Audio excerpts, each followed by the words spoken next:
70 kilo ഉള്ള ഈ ഫോട്ടോയിൽ കാണുന്ന ഞാൻ വെറും 2 മാസം കൊണ്ടാണ് 50 കിലോ ആയിട്ട് കുറഞ്ഞത്. ഇതിന് ഞാൻ പ്രത്യേക ഫുഡും ഡയറ്റുകളും ശ്രദ്ധിച്ചിരുന്നു. അതേപോലെ തന്നെ ചില ഭക്ഷണങ്ങൾ ഒഴിവാക്കി, ചില ഭക്ഷണങ്ങൾ ഞാൻ ഇൻക്ലൂഡ് ചെയ്തു. പലരും ഇന്ന് അമിതവണ്ണം കാരണം ബുദ്ധിമുട്ടുന്നവരാണ്. ഈ പൊന്നത്തടി അല്ലെങ്കിൽ അമിതവണ്ണം കാരണം നമുക്ക് ഇഷ്ടമുള്ള ഡ്രസ്സ് ധരിക്കാൻ പറ്റാത്ത അവസ്ഥ, അതല്ലെങ്കിൽ ഇത് വേറെ പല ജീവിതശൈലി രോഗങ്ങൾക്ക് കാരണമാകുന്നുണ്ട്. Thyroid, PCOD, diabetes, BP, fatty liver, ഇങ്ങനെ പല ജീവിതശൈലി രോഗങ്ങൾക്കും ഈ അമിതവണ്ണം അല്ലെങ്കിൽ പൊന്നത്തടി എന്നുള്ളത് ഒരു പ്രധാന കാരണമാണ്. അപ്പം നമ്മുടെ വെയിറ്റ് ഹെൽത്തി ആയിട്ട് കുറച്ച് കഴിഞ്ഞാൽ തന്നെ നമ്മുടെ മിക്കവാറും അസുഖങ്ങളും അതിൽ തന്നെ കൺട്രോളായി കിട്ടും.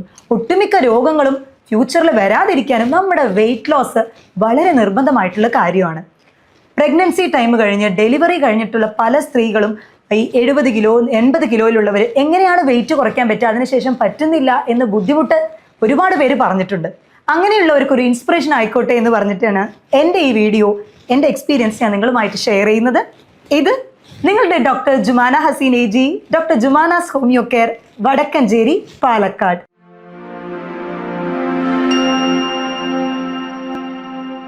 അമിതവണ്ണം, ഒബിസിറ്റി ഇന്നത്തെ ഒരു ജീവിതശൈലിയിൽ വന്ന മാറ്റങ്ങൾ കാരണം ഒട്ടുമിക്ക ആളുകളും സെഡൻഡറി ലൈഫാണ്, നമ്മൾ ഇരുന്നുകൊണ്ട് തന്നെ ജോബ് ചെയ്യുന്നവരാണ്. എന്നാൽ പരമാവധി ഈ ഒരു ആളുകൾക്ക് എക്സസൈസ് ചെയ്ത് വെയിറ്റ് കുറയ്ക്കാനായിട്ട് ബുദ്ധിമുട്ടായിരിക്കും.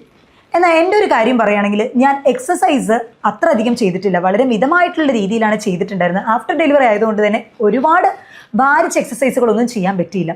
എന്നാൽ ഭക്ഷണത്തിൽ ചില കാര്യങ്ങൾ ഞാൻ ഇൻക്ലൂഡ് ചെയ്തു, അതേപോലെ ഭക്ഷണത്തിൽ ചില കാര്യങ്ങൾ ഒഴിവാക്കി വെള്ളം ധാരാളം കുടിക്കാനായിട്ട് ശ്രദ്ധിച്ചു. ഈ പൊന്നത്തടി അതേപോലെ ഒബിസിറ്റി എന്ന് പറയുന്നത് നമുക്കൊരു കോംപ്ലക്സ് ഉണ്ടാക്കുന്ന കാര്യം കൂടിയാണ്. കാരണം ആഫ്റ്റർ ഡെലിവറി പല സ്ത്രീകൾക്കും നമുക്ക് കണ്ണാടിയിൽ കണ്ടു കഴിയുമ്പോൾ തന്നെ നമുക്ക് നമ്മളെ തന്നെ ഒരു കോൺഫിഡൻസ് ഇല്ലാത്ത പോലെ, പഴയ ഡ്രസ്സുകളൊന്നും ഇടാൻ പറ്റുന്നില്ലല്ലോ, ഏജ്ഡ് ആയോ എന്നുള്ളൊരു കോൺഫിഡൻസ് ലോസ് ഒക്കെ എനിക്കുണ്ടായിരുന്നു.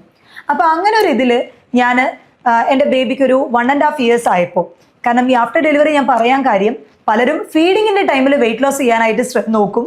അത് അങ്ങനെ ചെയ്യരുത്, കാരണം അത് ബേബിയുടെ ആ ഒരു ഫീഡിങ്ങിനൊക്കെ തന്നെ എഫക്റ്റ് ചെയ്യും. അപ്പോൾ കുട്ടിക്ക് ആ നേരത്തുള്ള ഇമ്മ്യൂണിറ്റി എന്നുള്ളത് വളരെ ഇമ്പോർട്ടൻ്റ് ആണ്. അപ്പോൾ നിങ്ങൾക്ക് ആ ഒരു മുലപ്പാൽ കൊടുക്കുന്ന ടൈമിൽ ഒരിക്കലും നിങ്ങളത് ചെയ്യരുത്. ആഫ്റ്റർ ദാറ്റ് നമ്മൾ ഫീഡിംഗ് ഒക്കെ നിർത്തി കഴിയുമ്പോൾ, എന്നിട്ടും ചിലർക്ക് എന്താ പറയുക, ഭക്ഷണം കഴിച്ച ശീലം കൊണ്ടായിരിക്കണം വെയിറ്റ് ലോസ് അത്ര പെട്ടെന്ന് ആവില്ല. പിന്നെ നമ്മളത് ഫ്രീക്വൻ്റ് ആയിട്ട് ഭക്ഷണം കൂടുതൽ കഴിക്കാൻ തന്നെ തുടങ്ങും. അത് അമിതമായിട്ട് നമ്മുടെ ശരീരത്തിൽ കൊഴുപ്പ് അടിഞ്ഞുകൂടി അത് കഴിഞ്ഞിട്ടാണ് പലർക്കും PCOD, തൈറോയിഡിൻ്റെ പ്രശ്നങ്ങൾ, ചിലർക്ക് ഷുഗർ, ഇനി 30കളിലും 40കളിലും ചില സ്ത്രീകളിലും അതേപോലെ പുരുഷന്മാരിലും BP-യും കണ്ടുവരുന്നതിന് പ്രധാന കാരണം ഈ അമിതവണ്ണം തന്നെയാണ്. അപ്പം അത് കുറയ്ക്കാനായിട്ട് നമ്മൾ ചെയ്യേണ്ട ചില കാര്യങ്ങളുണ്ട്. നമ്മൾ ഭക്ഷണം കഴിക്കുന്ന ടൈം നമ്മൾ ഭക്ഷണത്തിൻ്റെ ക്വാണ്ടിറ്റി, ചിലർക്ക് കുറച്ച് ഭക്ഷണം കഴിച്ചാലും ദേഹത്തിൽ പെട്ടെന്ന് പിടിക്കുന്ന പ്രകൃതമായിരിക്കും. അതായത് അവരുടെ മെറ്റബോളിക് റേറ്റ് വളരെയധികം കുറവായിരിക്കും. എന്നാൽ മെറ്റബോളിക് റേറ്റ് കൂടുതലുള്ളവരാണെങ്കിൽ എത്ര കഴിച്ചാലും അവർക്ക് ദേഹത്തിൽ ഒട്ടിപ്പിടിക്കുകയില്ല. നമ്മൾ തന്നെ ചിലരെ നോക്കാറുണ്ട്, എത്ര കഴിച്ചാലും അവർ മെലിഞ്ഞുകൊണ്ട് തന്നെ ഇരിക്കും, അവരുടെ ദേഹത്ത് അത് കാണില്ല. എന്നാൽ പച്ചവെള്ളം കുടിച്ചാൽ പോലും തടിക്കുന്ന പ്രകൃതമുള്ളവരുണ്ട്. അപ്പോൾ നിങ്ങൾ ശ്രദ്ധിക്കേണ്ടത്, നിങ്ങൾ കഴിക്കുന്ന ഭക്ഷണങ്ങൾ കാലറി കണ്ടൻറ്റ് വളരെയധികം ബാലൻസ്ഡ് ആയിട്ട് കഴിക്കാനായിട്ട് ശ്രദ്ധിക്കുക. ഈ അരിഭക്ഷണം എന്ന് പറയുന്നത് നമ്മുടെ കേരളീയരുടെ വളരെ പ്രിയപ്പെട്ട ഒന്നാണ്. എന്തായാലും 3 നേരത്തിൽ അരിഭക്ഷണം ഉണ്ടാവും. രാവിലെ ആണെങ്കിൽ ഇഡ്ഡലി, ദോശ, അല്ലെങ്കിൽ പുട്ട്, കടലക്കറി, അപ്പം, മുട്ടക്കറി. ഇനി ഉച്ചയ്ക്കാണെങ്കിൽ ചോറ്, അതും നല്ല മട്ടേരി ചോറായിരിക്കും. രാത്രിയാണെങ്കിൽ എഗെയിൻ ഒന്നെങ്കിൽ കഞ്ഞി അല്ലെങ്കിൽ ചോറ്. അപ്പം 3 നേരം അരിഭക്ഷണം കഴിച്ചു കഴിഞ്ഞാൽ നമ്മൾ ഈ കൊഴുപ്പ്, നോൺ വെജ് ഇതൊക്കെ കഴിക്കുന്നതിനേക്കാൾ അപകടകാരിയാണ് ഈ ഒരു അരിഭക്ഷണം കഴിക്കുന്നത് എന്ന് പറയുന്നത്. അപ്പം അത് ഞാൻ ഒരു നേരത്തേക്ക് മാത്രമാക്കിയിട്ട് വെട്ടിച്ചുരുക്കി. ഈ ഒരു നേരം എന്ന് പറയുന്നത് ഉച്ചയ്ക്ക് എന്നും കഴിച്ച് ശീലിച്ചത് കൊണ്ട് ഉച്ചയ്ക്ക് ഒരു നേരം മാത്രം ഞാൻ അരിഭക്ഷണം കഴിക്കാനായിട്ട് ശ്രദ്ധിച്ചു. അതും അതിൻ്റെ കണ്ടൻറ്റ് മാക്സിമം കുറച്ചു. അതായത് ഒരു ചെറിയ കപ്പ് 250 ഗ്രാം ആ ഒരു ലെവലിൽ ചെറിയൊരു കപ്പ് മാത്രമാണ്, ഒരു ചെറിയ ബൗൾ റൈസ് മാത്രമാണ് എടുക്കാറുണ്ടായിരുന്നത്. പക്ഷേ അതിൻ്റെ കൂടെ ഈ മീൻ, മുട്ട, അതേപോലെ ഇപ്പോൾ ബീഫോ മട്ടൺ അതൊക്കെ ഞാൻ അത്യാവശ്യം എടുക്കുമായിരുന്നു. പിന്നെ ഇത് ബാലൻസ് ചെയ്യാനായിട്ട് നമുക്ക് കോൺസ്റ്റിപ്പേഷൻ ഒഴിവാക്കണമല്ലോ. എസ്പെഷ്യലി പ്രഗ്നൻസി ഡെലിവറി കഴിഞ്ഞ ടൈം ആയതുകൊണ്ട് കോൺസ്റ്റിപ്പേഷൻ ഒഴിവാക്കാൻ വേണ്ടിയിട്ട് ഫൈബർ എന്തായാലും അതിൽ ഇൻക്ലൂഡ് ചെയ്യുമായിരുന്നു. അപ്പോൾ നമ്മൾ നാരടങ്ങിയിട്ടുള്ള ഫ്രൂട്ട്സുകൾ, പഴങ്ങൾ, അല്ലെങ്കിൽ ചീര, പൈനാപ്പിൾ ഇതൊക്കെ റെഗുലറായിട്ട് ഇൻക്ലൂഡ് ചെയ്യുമായിരുന്നു. ഭക്ഷണത്തിൽ omega-3 ഫാറ്റി ആസിഡ് അധികം അടങ്ങിയിട്ടുള്ള മീനുകൾ, ചെറുമത്സ്യങ്ങൾ അധികമായിട്ട് ഉൾപ്പെടുത്തിയിട്ടുണ്ടായിരുന്നു. ഭക്ഷണം കഴിക്കുന്നതിന് മുന്നേ ഞാൻ എൻ്റെ ഒരു പ്രകൃതം എന്ന് പറയുന്നത്, ആഫ്റ്റർ ഡെലിവറി ഒരുപാട് ഭക്ഷണം കഴിക്കുന്ന ഒരു കൂട്ടത്തിലായിരുന്നു. ഞാൻ അത്യാവശ്യം നല്ലോണം കാലറി ഇൻടേക്ക് ചെയ്തിരുന്ന ആളായിരുന്നു. അപ്പോൾ അത് പെട്ടെന്ന് കുറയ്ക്കുക എന്ന് പറയുന്നത് പോസിബിൾ അല്ല. കാരണം നമ്മുടെ കുടലും ശരി ആമാശയവും നമ്മൾ ഈ കഴിച്ച ആ ഒരു ഇതിനോട് അഡാപ്റ്റഡ് ആയിരിക്കും. അപ്പോൾ പെട്ടെന്ന് നമ്മുടെ കണ്ടന്റ് കുറയ്ക്കുമ്പോൾ വിശപ്പ് ഇങ്ങനെ ഇടയ്ക്കിടയ്ക്ക് വന്നുകൊണ്ടേയിരിക്കും. അപ്പോൾ ഞാൻ ഭക്ഷണം കഴിക്കാൻ പോകുന്നതിന് ഒരു അരമണിക്കൂർ മുന്നേ എൻ്റെ വയറ് ഒരു പകുതിയോളം ഞാൻ വെള്ളം കൊണ്ട് ഫില്ല് ചെയ്യും. നന്നായി വെള്ളം കുടിക്കും. എന്നിട്ടാണ് ഞാൻ ഭക്ഷണം കഴിക്കാൻ പോകുള്ളൂ. അപ്പോൾ ഓട്ടോമാറ്റിക്കലി കുറച്ച് കഴിക്കുമ്പോൾ തന്നെ വയറ് ഫില്ലിംഗ് ആയിട്ട് തോന്നിക്കും. പിന്നെ എഗെയിൻ വിശക്കുന്ന സമയത്ത് ഞാൻ സ്നാക്സ്, ഫ്രൈഡ് ഐറ്റംസ് അങ്ങനെയൊക്കെ കഴിച്ചിരുന്ന ശീലമുണ്ട്. അതൊക്കെ പരമാവധി ഒഴിവാക്കി ജ്യൂസ് ആയിട്ട് കഴിക്കുന്നത് ഒഴിവാക്കി. കാരണം ഈ ജ്യൂസ് പുറത്തുനിന്ന് വാങ്ങിക്കുന്നതിലൊക്കെ ഹൈ ഫ്രക്ടോസ് കോൺ സിറപ്പ് ഉണ്ട്. സോ ഇത് ഒരു ആർട്ടിഫിഷ്യൽ സ്വീറ്റനിങ് ഏജന്റാണ്. പെട്ടെന്ന് നമുക്ക് സ്വീറ്റ് കിട്ടാൻ വേണ്ടിയിട്ട് അവർ എളുപ്പത്തിന് വേണ്ടി വളരെ ചീപ്പായിട്ട് അവൈലബിൾ ആവുന്നതാണ് ഈ ഹൈ ഫ്രക്ടോസ് കോൺ സിറപ്പ് എന്ന് പറയുന്നത്. ഇത് ഫാറ്റി ലിവർ പോലുള്ള അപകടകാരിയായിട്ടുള്ള പ്രശ്നങ്ങൾ ഉണ്ടാക്കാൻ മെയിൻ കാരണക്കാരനാണ്. അതുകൊണ്ട് തന്നെ പരമാവധി ഈ പാക്കഡ് ടിൻഡ് ആയിട്ടുള്ള ജ്യൂസുകളൊക്കെ ഒഴിവാക്കി ജ്യൂസായിട്ട് അടിച്ചു കുടിക്കുന്നത് തന്നെ ഒഴിവാക്കിയിട്ട് പഴങ്ങൾ അതേപടി കഴിക്കാനായിട്ട് ശ്രദ്ധിച്ചു. പേരയ്ക്ക, അതേപോലെ ഓറഞ്ച്, നേന്ത്രപ്പഴം ഒക്കെ തന്നെ കഴിച്ചു. പക്ഷേ ആ ഫ്രൂട്ട്സ് അതേ രീതിക്കാണ് കഴിക്കാനായിട്ട് ശ്രദ്ധിച്ചത്. അത് ജ്യൂസ് ആക്കിയിട്ട് ഒഴിവാക്കി. ആപ്പിള് അതൊക്കെ ഒഴിവാക്കിയിട്ടോ. ഹൈ കാലറി ആയിട്ടുള്ള ഭക്ഷണങ്ങൾ ഞാൻ പരമാവധി ഒഴിവാക്കിയിട്ടുണ്ടായിരുന്നു. കുക്കുംബർ അത് ഓൾമോസ്റ്റ് 0 കാലറി ആയിട്ടാണ് കണക്കാക്കപ്പെടുന്നത് ഈ വെള്ളരിക്ക അല്ലെങ്കിൽ കക്കിരിക്ക എന്ന് പറയുന്നത്. അപ്പോൾ അത് അധികം ഇൻക്ലൂഡ് ചെയ്തു. കാരണം അത് നമ്മൾ ഹൈഡ്രേറ്റഡ് ആയിട്ട് വെച്ചിരിക്കും. മാത്രമല്ല അത് എപ്പോഴും ഫില്ലിംഗ് ആയിരിക്കും. അത് കുറച്ച് കഴിക്കുമ്പോൾ തന്നെ നമുക്ക് ഫില്ലിംഗ് ആവും, ജലാംശം കൂടുതലായതുകൊണ്ട്. അപ്പോൾ അതുകൊണ്ടുള്ള സാലഡുകൾ പ്രിപ്പയർ ചെയ്ത് കഴിക്കുമായിരുന്നു ഞാൻ. അതായത് വെള്ളരിക്കയും അതിൽ കുറച്ച് തൈര് ആഡ് ചെയ്തിട്ട്, പിന്നെ പ്രോട്ടീനിന് വേണ്ടിയിട്ട് നമ്മൾ ഈ വെളുത്ത കടല, അത് വളരെയധികം ചെന്നാക്കടല എന്ന് പറയുന്നത് വളരെയധികം പ്രോട്ടീൻ അധികം നിറഞ്ഞതാണ്. അപ്പോൾ അതും ഇൻക്ലൂഡ് ചെയ്തിട്ട് അങ്ങനെ ഒരു ബാലൻസ്ഡ് ആയിട്ട് ഇടയ്ക്ക് വിശക്കുന്ന ടൈമിൽ ഇങ്ങനെ ഒരു സാലഡ് കഴിക്കും. പിന്നെ ഡെലിവറി കഴിഞ്ഞ ടൈം ആയതുകൊണ്ട് തന്നെ എനിക്ക് ഒരുപാട് ഭാരിച്ച എക്സസൈസുകളൊന്നും ചെയ്യാൻ പറ്റിയില്ല. എന്നാൽ മിതമായിട്ട് ഞാൻ കിടന്നുകൊണ്ട് തന്നെ ചെറിയ ചെറിയ വർക്കൗട്ട്സ്, അതായത് അബ്ഡോമൻ, നമ്മൾ എന്ത് തന്നെ തടി ഫുള്ള് കുറഞ്ഞാലും ചിലപ്പോൾ വയറ് ചിലർക്ക് ചാടി തന്നെ ഇരിക്കും. അപ്പോൾ ആഫ്റ്റർ ഡെലിവറി വയറ് കുറയ്ക്കണമെന്ന് ആഗ്രഹിക്കുന്നവർ ചില എക്സസൈസുകൾ, ഇപ്പോൾ കിടന്നുകൊണ്ട് തന്നെ ഒരു കാല് മാത്രം സ്ട്രെയിറ്റ് ലെഗ് റൈസ് ചെയ്യുക, ഒരു 45 ഡിഗ്രി റൈസ് ചെയ്യുക, അങ്ങനെ ഒരു 5 കൗണ്ടിൽ വെച്ചാണ് സ്റ്റാർട്ട് ചെയ്യുക. കാരണം ഒരു എക്സസൈസും ചെയ്യാത്തവർ പെട്ടെന്ന് പോയി ഒരു ദിവസം ഓടുക, വാക്കിംഗ് ചെയ്യുക, അല്ലെങ്കിൽ ഭാരിച്ച എക്സസൈസുകളൊക്കെ ചെയ്ത് കഴിഞ്ഞാൽ അടുത്ത ദിവസം നമുക്ക് മസിൽ ക്രാംസ്, പിന്നെ ഒറ്റ ദിവസമേ കാണുള്ളൂ. പിന്നീട് നമുക്ക് ചെയ്യാൻ നല്ല ബുദ്ധിമുട്ടായിരിക്കും. അപ്പോൾ കുറച്ച് എപ്പോഴും സ്റ്റാർട്ട് ചെയ്ത് ഭയങ്കര സ്ലോ ആയിട്ട് തന്നെ സ്റ്റാർട്ട് ചെയ്യുക.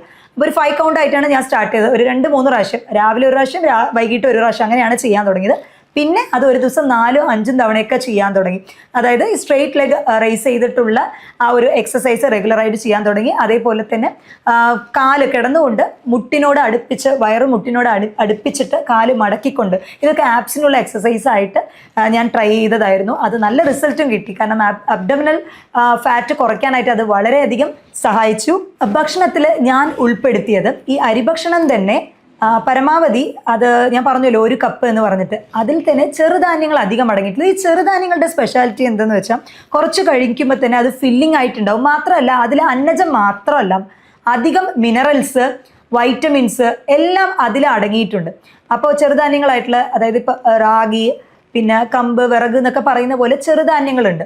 അപ്പോൾ ഇത് മില്ലറ്റ്സ് വളരെയധികം ഇഫക്റ്റീവാണ്. വെയിറ്റ് ലോസ് ചെയ്യാൻ ആഗ്രഹിക്കുന്നവർ മില്ലറ്റ്സിൻ്റെ കഞ്ഞി, മില്ലറ്റ് റൈസ്, നമ്മൾ റെഡ് റൈസ് അവൈലബിൾ ആണ്, ബ്ലാക്ക് റൈസ്, കറുപ്പ് കവനി എന്നൊക്കെ പറയുന്ന പോലെ ബ്ലാക്ക് റൈസ് അവൈലബിൾ ആണ്. ഇതൊക്കെ തന്നെ റെഗുലറായിട്ട് എടുത്തിരുന്നു.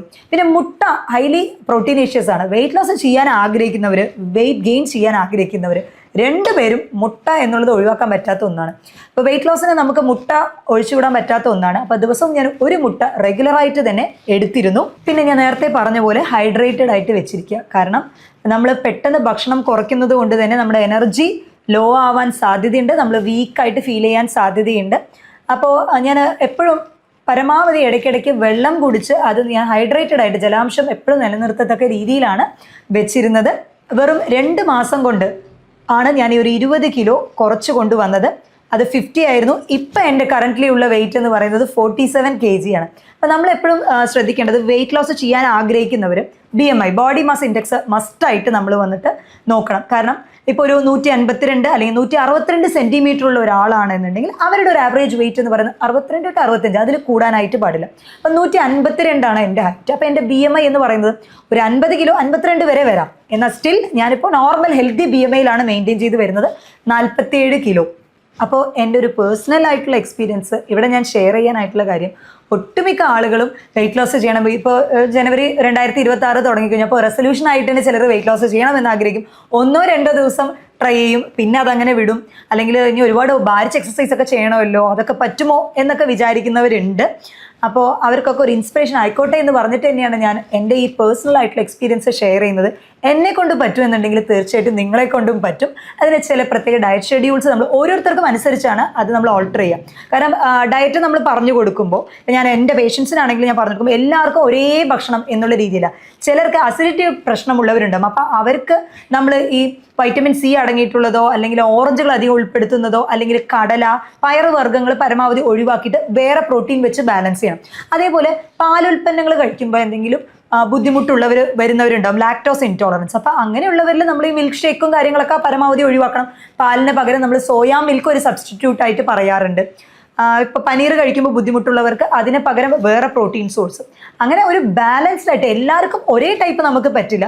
ഓരോരുത്തരും ഇൻഡിവിജ്വൽ ആയിട്ട് എന്താണോ അവരുടെ ദേഹപ്രകൃതം അതിനനുസരിച്ചായിരിക്കും നമ്മൾ ഡയറ്റ് ഷെഡ്യൂൾ ചെയ്ത് കൊടുക്കുന്നത്. അപ്പോൾ എന്നെ പോലെ നിങ്ങൾക്കും നല്ല ഹെൽത്തി ആയിട്ട് വെയിറ്റ് ലോസ് ചെയ്യണമെന്ന് ആഗ്രഹമുണ്ട് എന്നുണ്ടെങ്കിൽ താഴെ തന്നിട്ടുള്ള ഈ വാട്സപ്പ് നമ്പറിൽ കോൺടാക്ട് ചെയ്യാം. മറ്റൊരു ഹെൽത്ത് ടോപ്പിക്കുമായിട്ട് വീണ്ടും കാണാം. ഇത് നിങ്ങളുടെ doctor Jumana Haseen AG, doctor Jumana's homeo care, Vadakkanchery, Palakkad.